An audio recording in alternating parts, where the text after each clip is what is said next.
What's up, everyone? It's Madison Brodsky, and welcome to Grammy Weekend. We are just kicking things off here at the LA Convention Center, celebrating the one and only Gordy and Smokey Robinson. We're at the Music Cares event. Keep watching to see who we spoke to. Okay, so you just won a Latin Grammy. What would it mean for you to take home an actual Grammy Sunday night? That would be crazy. That would be crazy, and a perfect way to wrap up what Dharma has been in my life.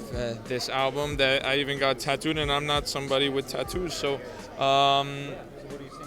it's just proves to me that the best music happens and the best stuff happens in life when you do it through love and through your heart and just being really faithful to who you are and what you're feeling and just believe in that.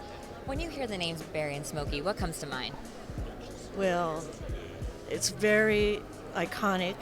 It's very much part of my DNA since I was a little kid. When I started playing music, I had to learn all those songs on the guitar. And, they created some kind of genius there that I was just saying created an entire landscape for the rest of music always.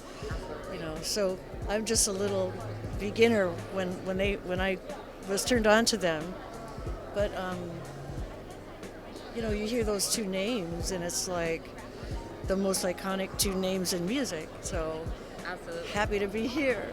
It's so awesome. I mean, just to be in the running is cool. Do you remember the moment that you found out the news that you were nominated? It was just this week. I was sound asleep and my phone started buzzing. I was in New York, and I started seeing the text. So I felt like I'd won the Academy Award. I can only imagine the journey that you have taken coming all the way from Africa to this Grammy's red carpet. Can you tell me a little bit about that journey? First off, it's 16 hours, so it was long. And I'm jet lagged, but we pushed through. But yeah, it's good to be here, man. Yeah, we're celebrating, the Grammy, celebrating Smokey. It's crazy. It's unreal. It's a dream come through to be able to get this level of recognition on this platform. I mean, it's a blessing, man. I don't take it for granted. And when you hear the names Barry and Smokey, what comes to mind? For Smokey, for me, it's Cruising, man.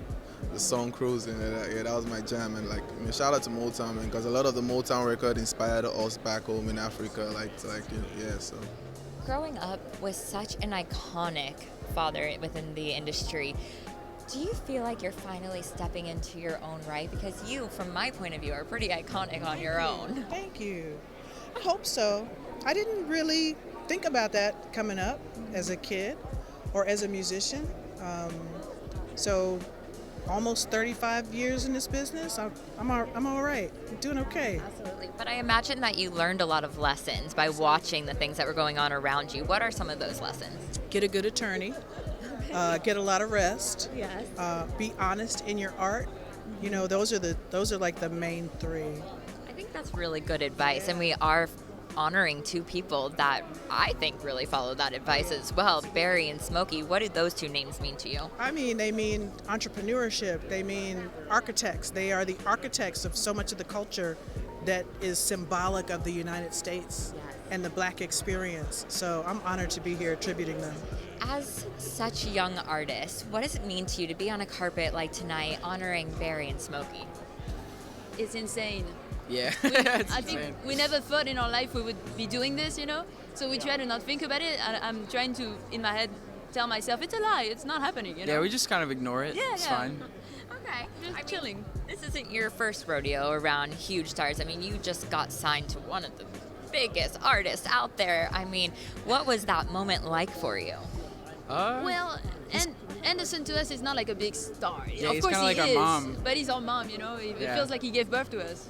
Oh yeah. Explore that a little more. How much advice has he given you, and anything good? None. He's just made fun of us the whole time. Yeah, he's ruining our life. Yeah. That's No, like I'm an kidding. older big brother. Yeah. Yeah, he's like our Or an uncle, abusive or- cousin yeah, who comes over once in a while and just makes your life hard. No, he's the best. No, he's great. He's the best. He just done everything for us. He never tried to change us. He was trying to enhance us and give us all these opportunities. And he really cares about us and the music and art. So he's perfect.